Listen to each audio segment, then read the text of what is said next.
दरवाजे के बाहर या छिंगेन की आवाज घबराहट से भरी हुई थी। श्याओ यूं, तुम ठीक हो ना? तुम एक पल के लिए रुक गए। दरवाजे के उस पार भी तुम उसकी बेचैनी महसूस कर सकते थे। उसे डर था कि तुम पछता रहे हो, टूट जाओगे या कोई गलत कदम उठा लोगे। तुमने जल्दी से जवाब दिया, मैं अभी बाहर आता हूँ। तुम्हारी आवाज सुनते ही बाहर की सांसें तुरंत सामान्य हो गईं, जैसे दिल को सुकून मिल गया हो। मानो तुम अगर उसके साथ हो तो उसके पास पूरी दुनिया है। दरवाजा खुला और तुम मुस्कुराते हुए बाहर आए। तुमने उसका हाथ थामा और उसे लेकर डाइनिंग रूम की ओर चल दिया। लियो अंकल मुस्कुराते हुए बोले, साहब खाना अभी भी गर्म है। तुम्हें इतनी शर्म आई कि लगा जमीन में गड़ जाओ। ये कोई सर्विस नहीं थी, बल्कि सब कुछ समझकर भी कुछ न कहने जैसा था। तुम शर्माते हुए या छिंगेन के पास बैठ गए।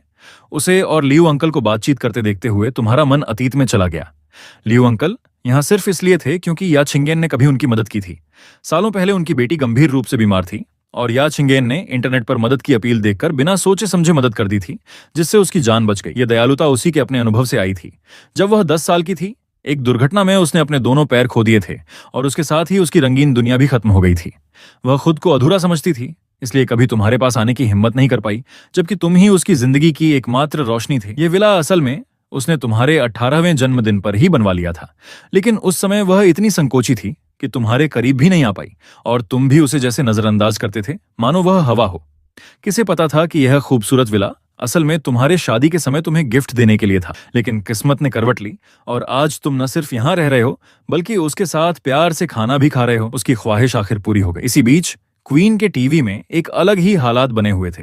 दू जीटिंग ने कभी नहीं सोचा था कि वह अनजाने में एक मासूम कॉलेज लड़की के साथ शारीरिक संबंध बना बैठेगा। वह तो बस दिखावे के लिए खेल रहा था, सच में खुद को इसमें नहीं फंसाना चाहता था। आखिरकार मेई शिनेन की साधारण हैसियत की तुलना में या छिंगेन जैसी अमीर और परिपक्व महिला कहीं ज्यादा बेहतर थी। उसे बहुत पछतावा हो रहा था, क्योंकि एक रात की गलती ने उसकी अमीर घर में शादी करने की पूरी उम्मीद खत्म कर दी। मेई शिनेन ने जब उसका बदला हुआ व्यवहार देखा तो उसकी आंखों में गुस्सा चमक उठा। कल रात वही लड़का उससे चिपका हुआ था और अब सब कुछ होने के बाद वह उसे पहचानने से इनकार कर रहा था। कुछ देर बाद उसने खुद को संभाला और फिर से उसे अपने पास खींच लिया। दू जिटिंग के दिल में उसके लिए नफरत भर गई थी, लेकिन अपने फायदे के लिए वह चुप रहा, जैसे कुछ हुआ ही ना हो। फिर मेई शिनेन ने अचानक एक बड़ा फैसला सुनाया। वह विदेश पढ़ने नहीं जाएगी, बल्कि उसी के साथ देश में रहेगी। यह सुनकर दू झीटेंग के पैरों तले जमीन खिसक गई। वह तो चाहता था कि वह जल्द से जल्द विदेश चली जाए और तुम्हें भी साथ ले जाए, लेकिन उस मुश्किल पल में उसने खुद को संभाला और एक अच्छे बॉयफ्रेंड का नाटक करते हुए उसे समझाने लगा कि वह अपने करियर को प्यार के लिए बर्बाद न करे। उसकी यह मीठी मीठी बातों वाली चाल काम कर गई और मेई शिनेन भावुक होकर यही कसम खाने लगी कि वह देश में रहकर भी अपना नाम बनाएगी। दू जिटिंग मन ही मन आंखें घुमाते घुमाते थक गया था, लेकिन मजबूरी में उसे अपनी बातों से उसे बहलाते रहना पड़ा। किसे पता था कि मेई शिनेन तुरंत ही उसकी बात काट देगी। उसने कहा कि देश में पहले ही एक ऐसा विश्व चैंपियन है जिसने दुनिया के टॉप हैकर्स को हरा दिया है। फिर उसने जोश में उसका एक कोड नेम लिया। हालांकि वह टॉप हैकर रहस्यमय तरीके से गायब हो चुका था, लेकिन वही उसका अंतिम लक्ष्य बन गया था, उसे खोजने का। दू जिटिंग बाहर से उसकी बातों में साथ दे रहा था, लेकिन अंदर से वह बेहद परेशान था, जैसे गर्म तवे पर बैठा हो। उसे बस किसी तरह इस लड़की को विदेश भेजना था, इसलिए वह लगातार यही दिखावा करता रहा कि वह उसके भविष्य में बाधा नहीं बनना चाहता। लेकिन मेई शिनेन ऐसी थी जो ठान ले तो पीछे नहीं हटती। उसने वहीं फैसला कर लिया, यहां तक कि उसने पूरे आत्मविश्वास के साथ कहा कि वह आगे चलकर उसे एक अमीर घर की औरत जैसी जिंदगी देगी। उसकी ये बातें सुनकर जो उसे अपना होने वाला पति मान रही थीं, दू झीटेंग के मन में घृणा भर गई। अगर उसे तुम्हें फंसाने के लिए इस लड़की की जरूरत न होती तो वह एक पल भी उसके साथ नहीं रुकता। कपड़े पहनने के बाद उसने ठंडे चेहरे के साथ उसे छोड़ने से मना कर दिया और जल्दी से कमरे से निकल गई। उसी समय तुम और या छिंगेन लंच खत्म कर चुके थे। अचानक तुम्हारे दिमाग में एक बड़ी गलती का ख्याल आया। तुमने तुरंत कार की चाबी उठाई, अभी आता हूं कहकर तेजी से बाहर भागे और कार लेकर निकल गए। तुम्हारी कार को तेजी से दूर जाते देख वहीं खड़ी या छिंगेन की आंखें एकदम उदास हो गईं। उसके पैर न होने की कमी इस पल में उसे बहुत भारी लगने लगी। वह भी तुम्हारे साथ दौड़ना चाहती थी, खुद गाड़ी चलाकर तुम्हें कहीं ले जाना चाहती थी, लेकिन हकीकत यह थी कि तुम्हारे साथ बाहर जाना भी उसके लिए एक सपना बन गया था। उधर तुम एक मेडिकल स्टोर के सामने अचानक ब्रेक लगाकर रुके। कल रात की जल्दबाजी में तुमने कोई सुरक्षा नहीं बरती थी। अगर या छिंगेन प्रेग्नेंट हो जाती तो बड़ी मुश्किल हो जाती। तुम अभी कॉलेज के तीसरे साल में थे। इस वक्त बच्चा होना बिल्कुल भी संभव नहीं था। तुम झुकते हुए मेडिकल स्टोर में गए और शर्माते हुए दुकानदार से धीरे से मदद मांगी। दुकानदार ने प्यार से तुम्हें देखा और समझाने लगा कि इमरजेंसी पिल लड़की के शरीर के लिए नुकसानदायक होती है। फिर उसने पास की शेल्फ की ओर इशारा करते हुए कहा कि आगे से सावधानी बरतो। वहां रखी ढेर सारी चीजें देखकर और भविष्य के बारे में सोचकर तुमने मजबूरी में हर चीज के कुछ पैकेट उठा लिए। अगले ही पल तुम जल्दी से बिल देकर बाहर निकले और सामान को कार की सीट पर पटक दिया। फिर तेजी से वापस घर लौट गए। कुछ ही देर में या छिंगेन ने कार की आवाज सुनी।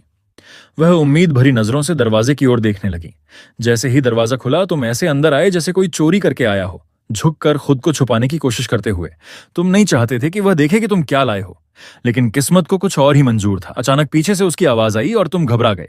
तुम्हारे हाथ से बैग छूटकर जमीन पर गिर गया और सारी चीजें बाहर बिखर गईं। तुम जल्दी जल्दी उन्हें उठाने लगे, लेकिन तभी उसकी नजर उस चमकते हुए इमरजेंसी पिल के पैकेट पर पड़ गई। बस एक नजर में ही उसकी आंखों में उदासी आ गई। उसे लगा कि तुम उसके साथ बच्चा नहीं चाहते, लेकिन अगले ही पल उसने सोचा कि तुम अभी बहुत छोटे हो और उसे तुम्हारी चिंता होने लगी। वह तुम्हारा हाथ पकड़कर माफी मांगने लगी कि कल रात उसने ध्यान नहीं रखा। फिर वह तुम्हारे हाथ से बैग लेने के लिए आगे बढ़ी, लेकिन जैसे ही तुम्हें याद आया कि उसमें और भी ऐसी चीजें हैं, तुम तुरंत पीछे हट गए और उसके हाथ से बच निकले। तुम्हारा यह साफ इनकार माहौल को एकदम खामोश कर गया। या छिंगेन का आधा उठा हुआ हाथ वहीं ठहर गया। वह उदासी से अपना हाथ वापस खींचकर चुपचाप व्हीलचेयर घुमाकर मुड़ गई। उसकी पीठ देखकर तुम्हारा दिल कसकर सिकुड़ गया। तुमने शर्म की परवाह नहीं की, जल्दी से उसके पास जाकर उसका हाथ पकड़ लिया और मासूम सी मुस्कान के साथ उसे मनाने लगे। तुम्हें ऐसे देखते ही या छिंगेन का दिल पिघल गया। वह चुपचाप तुम्हारा हाथ पकड़ने दी और तुम्हारे साथ लिविंग रूम में चली गई। उसी समय नौकर लियू अंकल मुस्कुराते हुए आए और जैसे तुम्हारी मदद करते हुए बोले कि तुम्हारे जाते ही मैडम आंगन में रोती हुई तुम्हारा इंतजार कर रही थी। ये सुनकर या छिंगेन के कान लाल हो गए। वह तुरंत तुम्हारा हाथ छुड़ाकर घबराते हुए व्हील चेयर घुमाकर किचन में चली गई। कुछ ही देर में वह एक गिलास गुनगुना पानी लेकर आई और धीरे से तुम्हें दवाई लेने को कहा। तुमने पानी के साथ दवाई निगल ली, लेकिन उसकी नजरें तुम्हारे हाथ में पकड़े उस बैग पर टिक गईं। तुम जितना उसे छिपाने की कोशिश करते, उसकी जिज्ञासा उतनी ही बढ़ती जा रही थी और तुम बिल्कुल अनजान जल्दी से उस बैग को लेकर ऊपर भाग गए। कुछ मिनट बाद या छिंगेन धीरे धीरे व्हील चेयर चलाते हुए कमरे में आई। यह कमरा उसकी अपनी बनाई हुई दुनिया था। डिजाइन से लेकर हर चीज उसने खुद तैयार की थी। वह चुपचाप इधर उधर देखने लगी और तुम्हारी घबराई हुई नजरों का पीछा करते हुए आसानी से समझ गई कि तुमने सामान कहां छुपाया है। तुम्हें लगा कि अब तुम्हारा राज खुलने वाला है और तुम्हें अचानक कमरे की हवा भी भारी लगने लगी। घबराकर तुमने जल्दी से कहा, चलो स्टडी रूम चलते हैं, वहां किताब पढ़ते हैं। या छिंगेन, जो सब समझ चुकी थी, हल्की सी मुस्कान के साथ मान गई और तुम्हारे साथ वहां से निकल गई। तुमने किताबों की अलमारी के सामने खड़े होकर खुद को सामान्य दिखाने की कोशिश की और उससे पूछा, तुम्हें कौन सी किताब चाहिए, मैं निकाल दूं? उसने कहा, नहीं तुम पढ़ो, मैं कंप्यूटर इस्तेमाल कर लेती हूं। तुम्हें लगा कि यह एक शांत रात होगी, लेकिन या छिंगेन ने कल रात की बात को यूं ही जाने देने का इरादा नहीं किया था। कल रात भले ही उसे तुम्हारे करीब आने का मौका मिला, लेकिन तुम्हें किसी ने नशा दिया था, ये बात वह भूल नहीं सकती थी। वह जानती थी कि जिसने भी तुम्हें नुकसान पहुंचाने की कोशिश की है, वह उसे नहीं छोड़ेगी। अगर वह कल थोड़ी देर से पहुंचती तो तुम्हारे साथ क्या हो सकता था, यह सोचकर ही वह डर गई। उसने तुरंत कंप्यूटर पर तेजी से टाइप करना शुरू किया और सीधे उसके टीवी के सीसीटीवी सिस्टम में हैक कर लिया। उसने उस समय की सारी फुटेज निकाल ली जब तुम वहां गए थे। वीडियो में दिखा कि दू जीटेंग और मेई शिनेन पहले कमरे में गए और करीब 10 मिनट बाद तुम अंदर गए, लेकिन थोड़ी देर बाद तुम अकेले ही बाहर निकलकर वॉशरूम में चले गए और फिर बाहर नहीं आए जब तक या छिंगेन तुम्हें लेने नहीं आई। इससे साफ था कि तुम्हें उसी कमरे में कुछ दिया गया था और उस समय वहां सिर्फ वही दोनों थे, मतलब शक उन्हीं पर जाता था, लेकिन यह सबूत अभी भी पक्का नहीं था। फिर उसने फिर से फुटेज देखी और पाया कि तुम्हारे जाने के बाद भी वे दोनों कमरे से बाहर नहीं आए। ये बात और भी उलझन पैदा कर रही थी। फिर उसने पूरे दिन और रात की रिकॉर्डिंग निकाल ली। तब एक चौंकाने वाली बात सामने आई। तुम्हारे जाने के बाद वे दोनों पूरी रात उसी कमरे में रहे और सुबह ही बाहर निकले। और सबसे अहम बात, जब दू जिटिंग बाहर आया तो उसके कपड़े बिखरे हुए थे, यहां तक कि उसकी चलने की चाल भी अजीब लग रही थी। या छिंगेन को सुबह तुम्हारे चलने का तरीका याद आया और वह तुरंत समझ गई कि कल रात उस कमरे में क्या हुआ था। उन दोनों के बीच संबंध बन चुके थे, लेकिन तभी एक नया सवाल खड़ा हो गया। अगर यह सब दवाई की वजह से हुआ था तो आखिर दवा किसने दी? क्या तुम्हें जानबूझकर निशाना बनाया गया था या तुम बस गलती से इस सब में फंस गए? या छिंगेन बार बार सीसीटीवी फुटेज देखती रही। जितना वह देखती उसका चेहरा उतना ही सख्त होता जाता। उसे यकीन होता जा रहा था कि दू जिटेंग और मेई शिनेन के बीच पहले से ही कुछ गड़बड़ था। कमरे में जो कुछ हुआ वह शायद उनके बीच की नजदीकी का हिस्सा था और तुम गलती से उसमें फंस गए। ये सोचकर कि तुम अपने इस कजिन पर कितना भरोसा करते थे, उसका ख्याल रखते थे और वह पहले से ही तुम्हारी पसंद की लड़की के साथ जुड़ा हुआ था, या छिंगेन के मन में घृणा भर गई। ऐसा धोखेबाज इंसान तुम्हारे अच्छे व्यवहार के लायक ही नहीं था। पहले उसे मेई शिनेन पसंद नहीं थी, लेकिन वह नापसंदगी सिर्फ इसलिए थी क्योंकि तुम उसे पसंद करते थे, इसलिए वह जलती थी, दुखी होती थी। लेकिन अब बात अलग थी। अब उसे साफ दिख रहा था कि मेई शिनेन सिर्फ तुम्हारे लिए सही नहीं है, वह अंदर से पूरी तरह गलत है। वह तुमसे प्यार नहीं करती, फिर भी तुम्हें उम्मीद में बांधे रखती है। पहले से दू जिटिंग के साथ जुड़ी हुई है, फिर भी तुम्हें मिलने बुलाती है। ये सोचकर या छिंगेन गुस्से से कांप उठी। उसे लगा तुम इसके लायक नहीं हो। ऐसी गिरी हुई औरत तुम्हारे दिल में जरा सी जगह पाने के भी लायक नहीं है। उसे यह भी अजीब लगा कि वह कभी ऐसी औरत के लिए जलती थी, और उसी पल उसे एक बात समझ आई, तुम्हारे लायक अगर कोई है तो सिर्फ वही है। मेई शिनेन जैसी औरत को देखकर उसे पहली बार गहरा पछतावा हुआ। काश उसने पहले ही उसकी असलियत पहचान ली होती। अगर वह पहले समझ जाती तो तुम्हें रोक सकती थी, तुम्हें इन गंदी चीजों से दूर रख सकती थी। लेकिन पहले वह हमेशा अपने पैरों की कमी में उलझी रहती थी।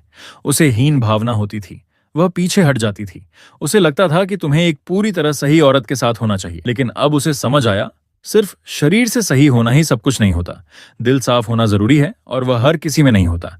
इसलिए अब उसका सोच पूरी तरह बदल गया। अगर कोई और तुम्हारे लायक नहीं है तो वो तुम्हें कभी जाने नहीं देगी। दुनिया में सिर्फ वही है जो तुम्हें सच्चे दिल से संभाल सकती है, तुम्हारी रक्षा कर सकती है, तुम्हें प्यार दे सकती है।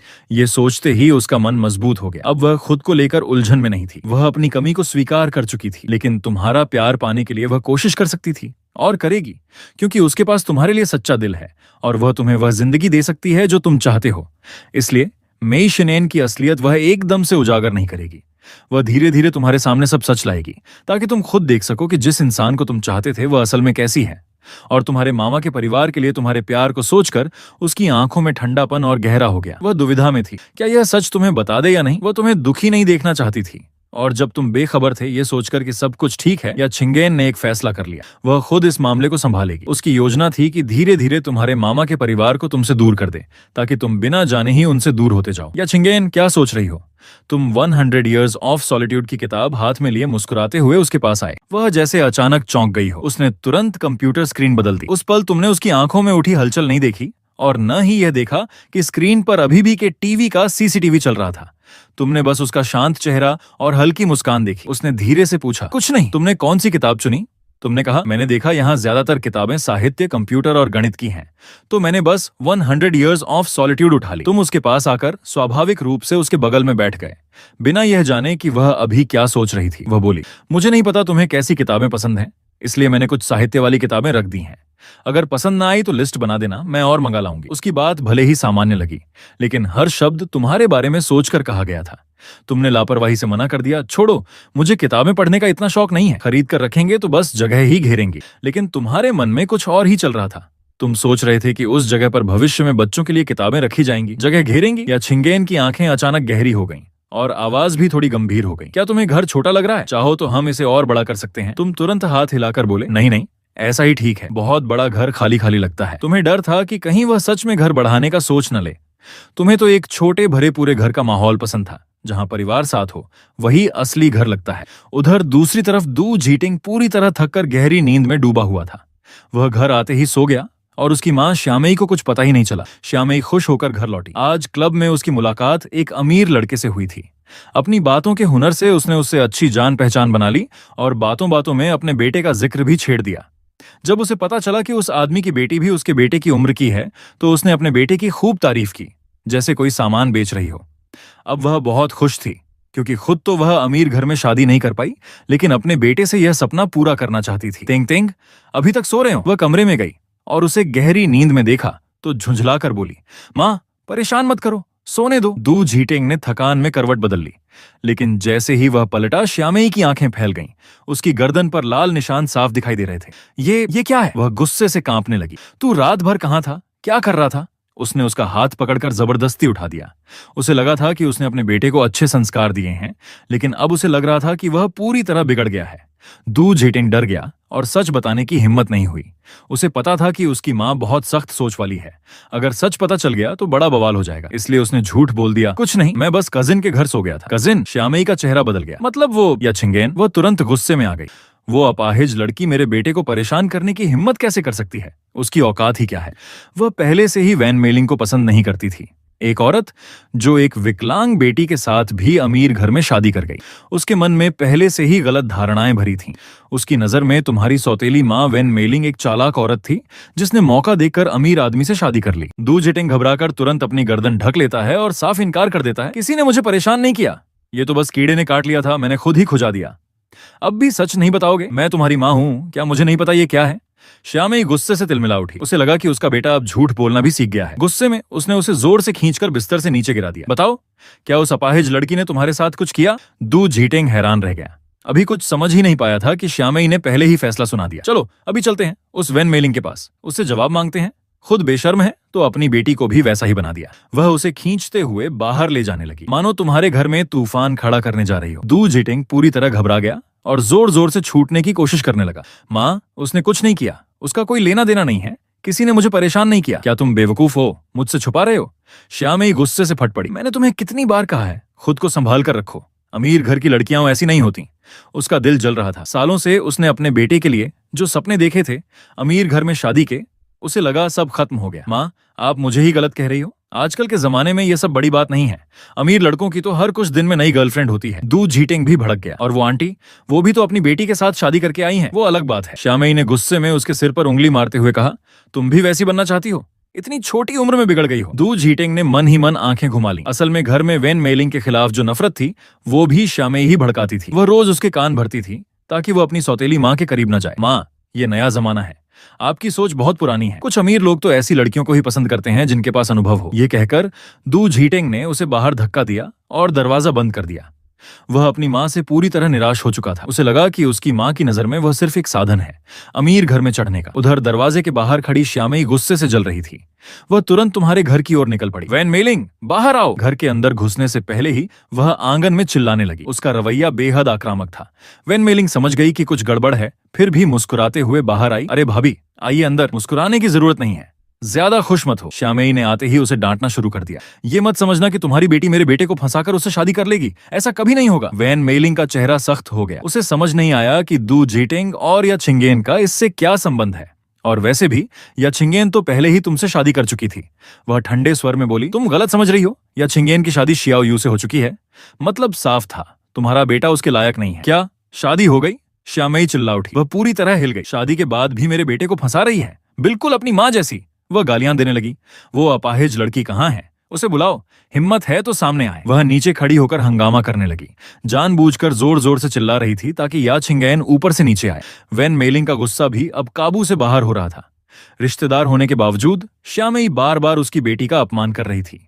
अब उसके पास भी शांत रहने की कोई वजह नहीं बची। वैन मेलिंग का चेहरा ठंडे गुस्से से जम गया था। उसकी आवाज इतनी सख्त थी कि जैसे बर्फ गिर रही हो। मेरी बेटी घर पर नहीं है, वह पहले ही शियाओ यू के साथ बाहर रहने चली गई है। लेकिन श्यामई अपने बड़े होने का रौब दिखाते हुए अभी भी अकड़ में बोली, कहाँ गई है? उसे तुरंत बुलाओ, मैं यहीं इंतजार कर रही हूं। उसका अहंकारी चेहरा देखकर वैन मेलिंग सब समझ रही थी। तुम्हारे मन में उसके लिए जो नफरत थी, उसमें श्यामई का बड़ा हाथ था। वह गुस्सा दबाकर बोली, जो कहना है मुझसे कहो। उसे क्यों बुला रही हो? तुमसे क्या बात करूं? उसे बुलाओ और शियाओ यू को भी साथ लाना। श्यामई के मन में चाल चल रही थी। वह इस मौके का फायदा उठाकर तुम्हें या छिंगेन से अलग करवाना चाहती थी और तुम्हारी संपत्ति पर अपना हक जमाना चाहती थी। वैन मेलिंग समझ गई कि यह औरत आसानी से जाने वाली नहीं है, इसलिए उसने फोन मिलाया। या छिंगेन, तुम और शियाओ यू तुरंत घर आओ, तुम्हारी मामी यहाँ झगड़ा करने आई है। फोन के दूसरी तरफ या छिंगेन ने ठंडे स्वर में ठीक है कहा। अब उसे तुम्हारे मामा के परिवार से पूरी तरह घृणा हो चुकी थी। तुमने उसका चेहरा देखा जो अचानक बदल गया था और पूछा, क्या हुआ, किसका फोन था? वह तुम्हारे सामने आकर बोली, माँ का फोन था, तुम्हारी मामी घर पर झगड़ा करने आई है, हमें जाना होगा। तुमने किताब रख दी। मन में शक भर गया। तुम्हारे मामा को या छिंगेन से हमेशा नफरत रही थी, तो अचानक यह सब क्यों? तुम तुरंत उसे लेकर कार से घर लौटे। जैसे ही कार आंगन में रुकी, श्यामई गुस्से में बाहर दौड़ती हुई आई। तुमने सोचा था बस बहस होगी, लेकिन जैसे ही तुमने या छिंगेन को कार से उतारा, श्यामई सीधे दौड़कर आई और बिना कुछ कहे छटाक एक जोरदार थप्पड़ उसके चेहरे पर मार दिया। सब कुछ इतना अचानक हुआ कि तुम्हें रोकने का मौका भी नहीं मिला। लेकिन बात यहीं नहीं रुकी। वह फिर से हाथ उठाने लगी। उसी पल तुम दौड़कर आगे आए और उसका हाथ कसकर पकड़ लिया। तुम्हारी आंखें बर्फ की तरह ठंडी हो गईं। मामी, जो कहना है बोलिए, लेकिन आते ही थप्पड़ मारना, इसका क्या मतलब है? श्यामई गुस्से से कांप उठी। शियाओ यू, मैं तुम्हारी मामी हूँ, इस अपाहिज को सिखा रही हूँ और तुम मुझे रोक रहे हो? तुमने उसे घूर कर देखा, बिल्कुल बिना झुके। बार बार अपाहिज कहकर उसे अपमानित मत कीजिए। वह मेरी पत्नी है जिससे मैंने शादी की है। तुम्हारी आवाज सख्त हो गई। आगे से उसके लिए वो शब्द मत इस्तेमाल कीजिए। तुम्हारी ये बात सुनकर श्यामई हैरान रह गई। सिर्फ कुछ दिनों में ही तुम पूरी तरह बदल गए थे। उसे लगा या छिंगेन ने तुम्हें किसी तरह अपने वश में कर लिया है। शियाओ यू, तुम पागल हो गए हो क्या? उसने तुम्हें बहका दिया है। वह और उसकी माँ दोनों ही चालाक औरतें हैं। तुम्हें गुस्सा आ गया। चालाक, कोई चालाक इंसान यूं थप्पड़ खाकर चुप रहता है।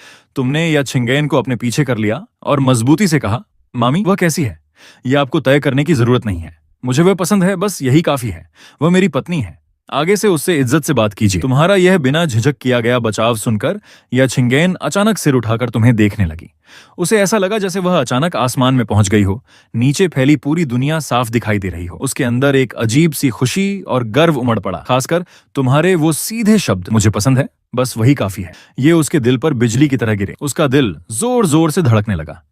उसके मन में जो भावनाएं इतने समय से दबाकर रखी थीं, वे अब खुशी से झूमने लगीं। उधर श्यामई गुस्से से कांप रही थी। उसकी उंगली तुम्हारी ओर उठी हुई थी।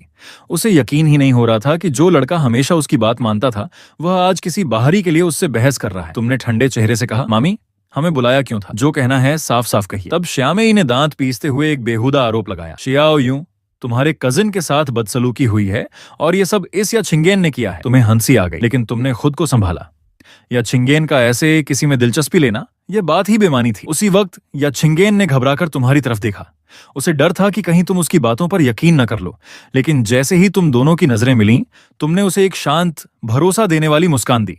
तुम्हारी आंखों में जरा भी शक नहीं था। उस अटूट भरोसे ने उसकी आंखें नम कर दी। तुमने श्यामई की ओर मुड़कर कहा, मामी, बात सबूत से होती है, सिर्फ कह देने से कुछ साबित नहीं होता। श्यामई हंसते हुए बोली, सबूत चाहिए? तुम्हारा कजिन कल रात तुम्हारे घर पर ही था और सुबह मैंने देखा उसके साथ गलत हुआ है। तुम मन ही मन खुश हो गए। तुम्हें समझ आ गया कि कल रात असल में क्या हुआ था, लेकिन बाहर से तुम शांत रहे और बोले, मामी, आप उसके कहने पर ही यकीन कर रही हैं, आप सच में समझदारी से काम नहीं ले रही। फिर तुमने पूरी बात बताई। कल उसने मुझे टीवी बुलाया था, बाद में मैं थक कर घर आ गया और वह एक लड़की के साथ वहीं रुक गया और वो कभी हमारे घर आया ही नहीं। या छिंगेन पूरी रात मेरे साथ थी, तो वह तुम्हारे बेटे के साथ ऐसा कैसे कर सकती है? इसके बाद तुमने फोन निकाला और एक वीडियो चलाकर उसके सामने कर दिया। वीडियो में साफ दिख रहा था दू झीटेंग और मेई शिनेन एक दूसरे के साथ कितने करीब थे। श्यामई का चेहरा गुस्से से लाल हो गया। उसके हाथ कसकर बंध गए। उसे समझ आ गया कि उसका अपना बेटा ही उससे झूठ बोल रहा था और वह यहां आकर तमाशा कर रही थी। अगले ही पल उसका रवैया पूरी तरह बदल गया। शियाओ यूं, मुझसे गलती हो गई, सब उस लड़के की वजह से हुआ। फिर उसने तुरंत पूछा, ये लड़की कौन है? तुमने उसकी आंखों में लालच की चमक देख ली थी। तुमने जानबूझकर धीरे धीरे जवाब देना शुरू किया।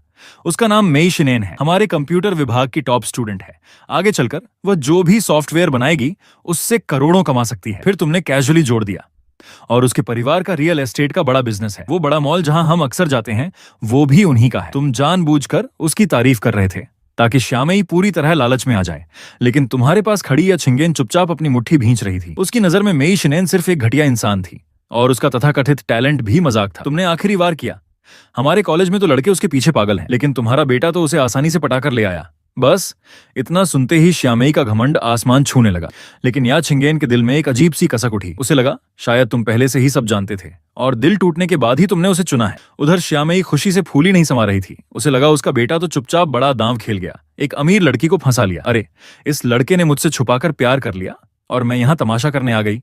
वह हंसते हुए बोली, श्याओ यूं, माफ कर दो, मेरी ही गलती थी। लेकिन उसकी माफी में कोई सच्चाई नहीं थी। तभी तुम्हारा चेहरा ठंडा पड़ गया। इतना बड़ा तमाशा करके अब ऐसे ही चली जाएंगी? क्या आपको लगता है कि ये घर कोई मजाक है? तुम हल्की सी मुस्कान के साथ उसे देखते हुए बोले कि तुम्हारे बीच माफी की कोई जरूरत नहीं है, लेकिन उसने अभी अभी या छिंगेन को थप्पड़ मारा था, तो माफी मांगनी है तो उससे मांगे। श्यामई की आंखें फटी की फटी रह गईं, जैसे उसने कुछ असंभव सुन लिया हो। मुझसे इस अपाहिज से माफी मंगवाओगे? सपना देख रहे हो क्या? लेकिन तुम उसकी बातों में आने वाले नहीं थे। तुमने सीधे और ठंडे स्वर में कहा, मामी, अगर आप मेरी पत्नी का सम्मान नहीं कर सकती तो आगे से हमारे घर आने की जरूरत नहीं है। यह सुनते ही श्यामई का चेहरा पीला पड़ गया। उनका पूरा परिवार तुम्हारे घर पर निर्भर था। ऐसे में यह रिश्ता तोड़ना उनके लिए भारी पड़ता। मजबूरी में उसने अपने गुस्से को दबाया और या छिंगेन के सामने जाकर बोली, बहू, माफ करना, मुझसे गलती हो गई। उसकी माफी में बिल्कुल भी सच्चाई नहीं थी। या छिंगेन ने उसकी तरफ देखा तक नहीं, बस ठंडे स्वर में एक शब्द कहा, ठीक। ये सुनकर श्यामई का गुस्सा और बढ़ गया, लेकिन वह कुछ कर नहीं सकी। तुमने तुरंत मौका देखकर कहा, अब घर जाकर अपने बेटे की शादी की बात पक्की कर लीजिए। हाँ हाँ, अभी जाती हूँ। वह जल्दी से निकल गई, लेकिन जाते जाते भी तुम्हें याद दिलाना नहीं भूली कि उसके उद्धार के पैसों का ध्यान रखना। तुमने मुस्कुराकर हाँ कह दिया, लेकिन अंदर ही अंदर तुम जानते थे कि वह बस कहने भर की बात है। दरवाजा बंद होते ही घर में सन्नाटा छा गया।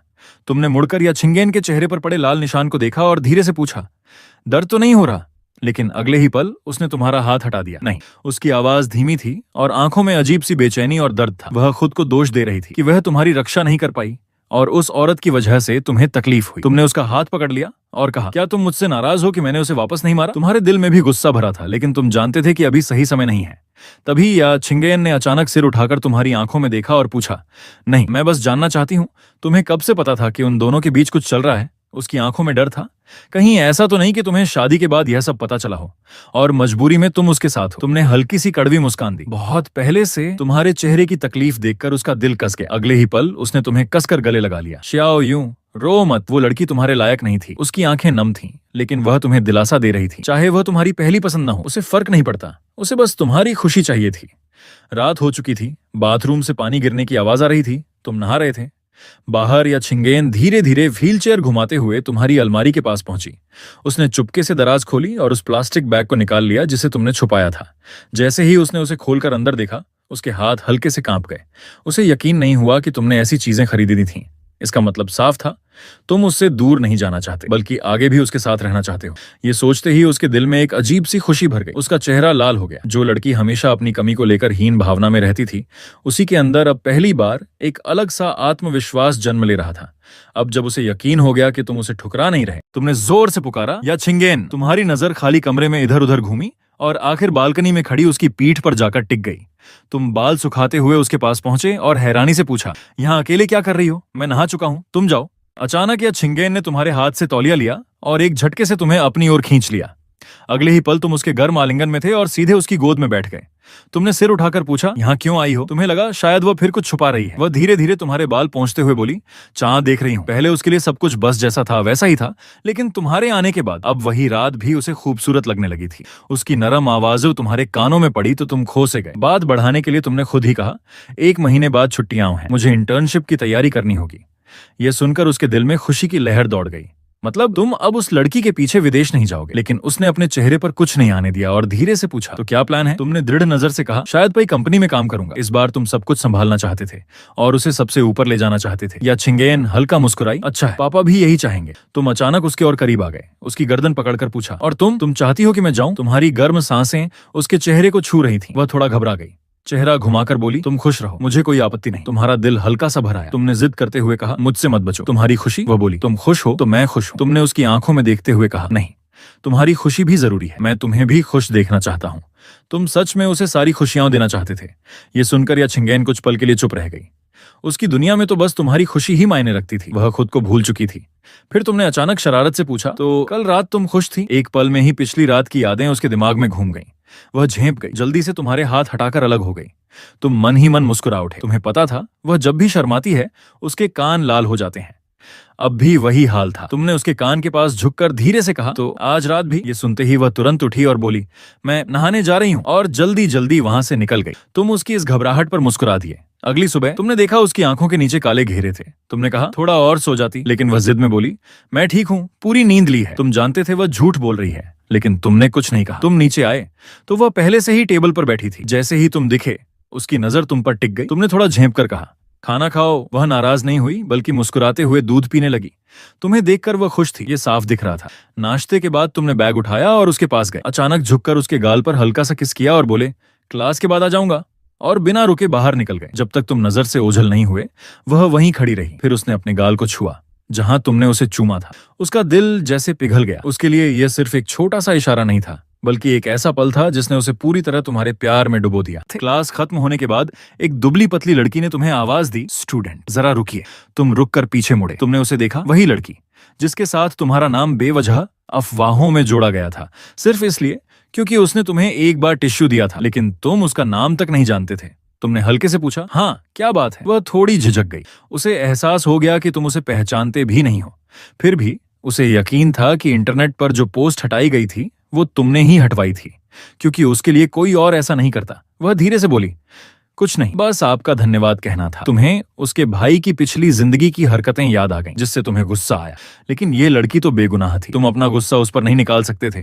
तुमने बस ठंडे स्वर में कहा, कोई बात नहीं। लेकिन उसी पल तुम्हारे दिमाग में एक खतरनाक ख्याल आया, आखिर अफवाह उसके साथ ही क्यों जोड़ी गई? क्या किसी की उससे दुश्मनी थी, या फिर यह सब बहुत पहले से रची गई साजिश थी? अगर दूसरी बात सच थी तो इसके पीछे वाला इंसान बहुत खतरनाक था। वह लड़की इस तरह के व्यवहार की आदी थी। तुम्हारा ठंडा रवैया भी उसके लिए बेहतर ही था। वह हल्का मुस्कुराई और बोली, फिर भी धन्यवाद, और जल्दी जल्दी वहां से चली गई अपने पार्ट टाइम काम के लिए। लेकिन तुम उसके जाने पर ध्यान ही नहीं दे पाए। तुम्हारे दिमाग में सिर्फ एक ही बात घूम रही थी, कोई तुम्हारे खिलाफ चाल चल रहा है। तुम्हारा चेहरा सफेद पड़ गया, मुट्ठियां कस गईं। इस बार तुम अपने परिवार, अपनी कंपनी और या छिंगेन किसी को भी नुकसान नहीं होने दोगे, चाहे सामने कोई भी हो। तुम बदला लेकर रहोगे। उसी समय कॉलेज के बाहर सड़क किनारे मेई शिनेन ने एक अनजान कॉल उठाई। उसे लगा यह नए ड्राइवर का फोन होगा, लेकिन दूसरी तरफ से एक औरत की आवाज आई, क्या आप मेई शिनेन हैं? मैं दू जतेंग की माँ बोल रही हूँ। ये सुनते ही उसका लहजा तुरंत बदल गया। नमस्ते आंटी, वह बोली, मैंने उनके बारे में बहुत सुना है। फोन के दूसरी तरफ श्यामेई के चेहरे पर मुस्कान आ गई। उसे समझ आ गया कि उसका बेटा झूठ बोल रहा था। ये कोई साधारण दोस्ती नहीं थी। वह बोली, अगर तुम्हारे पास समय हो तो मैं तुमसे अकेले में मिलना चाहती हूँ। मेई शिनेन भी उससे मिलना चाहती थी, तो उसने तुरंत हाँ कर दी। श्यामेई ने कहा, तो हम लेशी प्लाजा के यूजियान कैफे में मिलते हैं। उसे क्या पता, वह जगह खुद मेई शिनेन के परिवार की ही संपत्ति थी। श्यामेई तो बस यही सोचकर खुश थी कि वह जल्द ही एक अमीर घराने की सास बनने वाली है। फोन रखते ही वह तुरंत वहां जाने के लिए निकल पड़ी। ये नंबर उसने अपने बेटे के फोन से चुपके से नोट किया था, क्योंकि कल ही उससे जोरदार बहस हुई थी। उसका बेटा इस रिश्ते से इनकार कर रहा था, लेकिन श्यामेई को उसकी बातों पर यकीन नहीं था।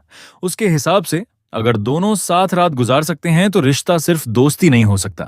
वह इस बात से बहुत गुस्से में थी। कैफे पहुंचने पर उसने देखा मेई शिनेन पहले से ही वहां इंतजार कर रही थी और उसका व्यवहार बेहद विनम्र था, जरा भी घमंड नहीं था। ये देखकर श्यामेई के दिल में खुशी और भी बढ़ गई। यह लड़की सच में उसके बेटे से प्यार करती है। श्यामेई के मन में यही ख्याल आया।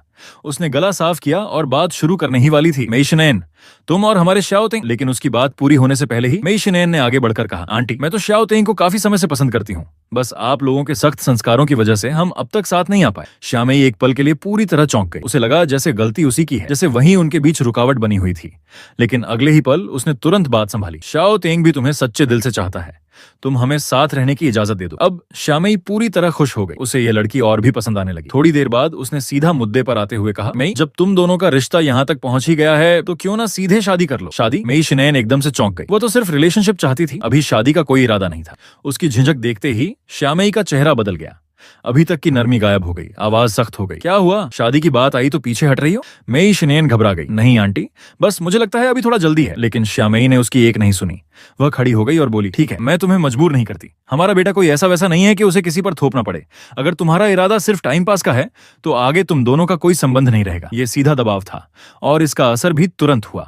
मेई शिनेन घबरा गई, जल्दी से खड़ी हुई और उसका हाथ पकड़ लिया। आंटी प्लीज नाराज मत होइए, मैं मना नहीं कर रही, बस घर वालों से बात करनी होगी। श्यामेई का चेहरा फिर थोड़ा नरम हुआ, लेकिन उसके स्वर में अब भी अहंकार था। देख लो, हम मजबूरी में शादी नहीं करवाते। नहीं नहीं, मैं सच में श्याओ तेंग को पसंद करती हूँ। मेई शिनेन ने बड़ी मुश्किल से उसे मनाया। आखिरकार श्यामेई खुश होकर वहां से चली गई। उसे लगा उसने सब कुछ सेट कर लिया है, लेकिन उसे क्या पता उसका बेटा दू जतेंग इस समय गुस्से से फटने वाला था। वह पहले ही अपनी मां से झगड़ा कर चुका था और या छिंगेन के सामने बेइज्जती भी झेल चुका था। अब उसे लगने लगा जो कुछ हुआ उसके पीछे तुम ही हो। असल में उसने ही तुम्हें फंसाने के लिए दवा दी थी ताकि तुम और मेई शिनेन के बीच कुछ हो जाए और या छिंगेन हमेशा के लिए दूर हो जाए, लेकिन उल्टा वही खुद फंस गए। इस कहानी का अंत यही दिखाता है कि सच्चा रिश्ता दिखावे, पैसे या चालाकियों से नहीं बनता। वह भरोसे, सम्मान और सच्चे दिल से बनता है। तुमने धीरे धीरे समझ लिया कि जो लोग सामने से अपने लगते हैं वही पीठ पीछे सबसे बड़ा धोखा दे सकते हैं, और जो इंसान चुपचाप तुम्हारे लिए सब कुछ सहता है वही असल में तुम्हारा अपना होता है। या छिंगेन ने कभी तुम्हें मजबूर नहीं किया, बस चुपचाप तुम्हारे साथ खड़ी रही। यही सच्चा प्यार है। दूसरी तरफ लालच, झूठ और स्वार्थ में डूबे लोग आखिरकार खुद ही अपने जाल में फंस जाते हैं। सच्चा प्यार दिखावे से नहीं, निभाने से साबित होता है। जो इंसान तुम्हारी इज्जत करता है वही तुम्हारे लायक है। लालच और धोखा हमेशा अंत में बर्बादी ही लाते हैं, और सबसे जरूरी, किसी को उसकी कमी, कमजोरी से नहीं, उसके दिल से पहचानो। अगर आपको ये कहानी पसंद आई हो तो वीडियो को लाइक जरूर करें, और ऐसे ही दिल छू लेने वाली कहानियों के लिए चैनल को सब्सक्राइब करना मत भूलना। आपका एक सब्सक्राइब हमें और मेहनत करने की ताकत देता है। मिलते हैं अगली कहानी में।